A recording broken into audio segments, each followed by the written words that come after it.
YouTube was there, Mr. Boys there back with another banger in this video. Shakur Stevenson embarrasses Josh Padley in round number 9. Let's get it. First of all, Shakur Stevenson dropped him in round number 9 3 times. He dropped him 3 times in round number 9, leading to a technical knockout. The rule of boxing: if you get dropped 3 times in one round, the fight is over. Right? Um, I'll admit this was one of the less exciting fights of the card, and it was not exciting because Shakur waited so long.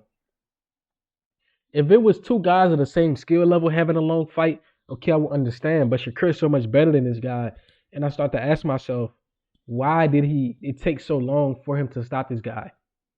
And the answer to that question is because he don't train his power right. When he punch, he don't get his head from one side of the line to the other. I don't know if he turning over his punches because he keep hurting his hand. He probably slap when he punch. He don't move his head from one side of the line to the other. He does. I notice he transitions his weight well, but he don't move his head. He don't snap. Right? He missing a lot of things. Right? Shakur Stevenson got a lot of potential, but he needs to learn how to turn his punches. He needs to learn how to snap. He needs to learn how to move his head from one side of the. He needs to maximize the amount of energy and weight and speed he putting into the punch to get the best result. Because he's not a naturally heavy-handed guy, and I can respect that. Everybody not naturally heavy-handed, but that's not an excuse to why you shouldn't be able to punch hard. Every grown man has the capability to punch hard.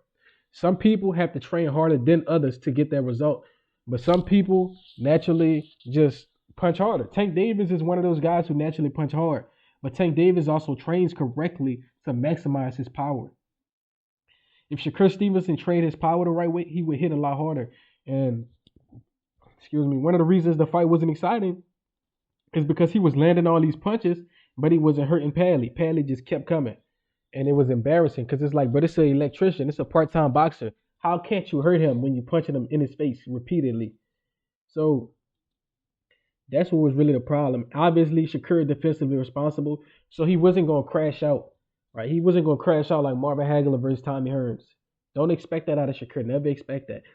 But what I should expect him doing good clean counters, good clean hard counters, 2 3s, delivering, controlling the line. That's what and defensively responsible. That's what I expect. But when you can't hurt a guy when you're punching him in his head repeatedly, yeah, yeah, yeah, that's all I hear. He's screaming, but he's not hurting him. So I'm getting disappointed. And more than anything, this fight exposed one thing to me, and I think it exposed this to everybody in the sport of boxing. Shakur Stevenson cannot beat Gervonta Tank Davis. At least in my opinion, I don't think he can beat him. Can he survive? Possibly. Can he get knocked out? Likely. Um, can he win? I don't think so. Right? It took him hella long, 9 rounds, more than half the fight. It took him 3/4 of the fight to stop a literal electrician. This dude is a blue collar man. When he leave London, he's gonna grab his toolbox, his hard hat, and his safety vest, and get back to being an electrician. And it's funny because I'm an electrician. If electricians could do this versus Shakur, shit, give me a contract. Send me a contract. I got an electrician license. Send me a contract. You feel me? If electricians can go 9 rounds versus Shakur and make hella money, send me a contract. You feel me? So yeah, bro. It took him so long to stop an electrician. In fact, I'm wondering what the Floyd Schofield fight would have been like. Floyd Schofield, big, strong, explosive, like the fight, can box.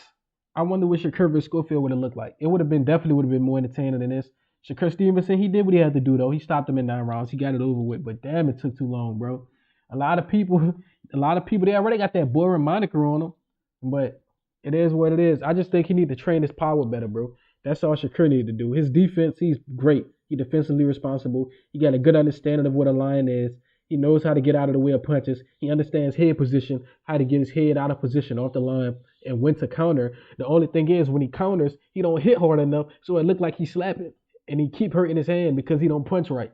You hurting your hand don't mean you got bad hands. It mean you got bad technique. The only way you should be breaking your hands is if one, you punching with the inside of your fist, or two, you punching somebody in the elbow or on the top of their head. That's how you break your hand. Punching people on the top of the head or punching elbows or slapping. And he not punching elbows or slapping. I mean, he not punching elbows and he not punching the top of the head. He's slapping. And that's what leads to him keep hurting his hand. So he need to do a better job. He need to learn how to punch better. He got bad punching technique.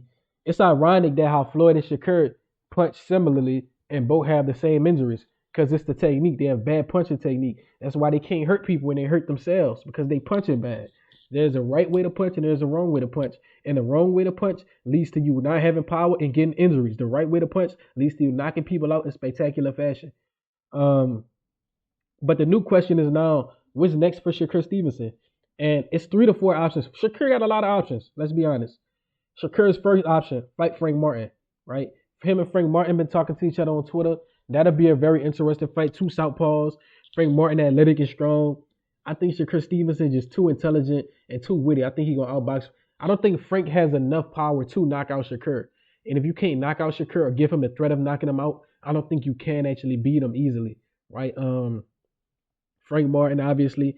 And the other 3 fights are all the other champions in his division, right? Tank Davis. I think Tank Davis beats Keyshawn, but Tank Davis beats Shakur, but it'll be an interesting fight. Keyshawn Davis. Keyshawn Davis and Shakur is a 50-50 fight. Keyshawn Davis, he a boxer puncher, and Shakur is a defensive counter puncher. So it'll be a very interesting fight. And then you got Lomachenko, who's a ring general and a footwork specialist. And he a nightmare. So it's a lot of good fight. Every fight at 135 is interesting for Shakur. Whether it be Keyshawn, Lomachenko, Tank Davis, Frank Martin, Shakur Stevenson, it's going to be a good fight. Right? It's going to be a good fight. Let me know what y'all think. Like, comment, subscribe, and share this. Till next time.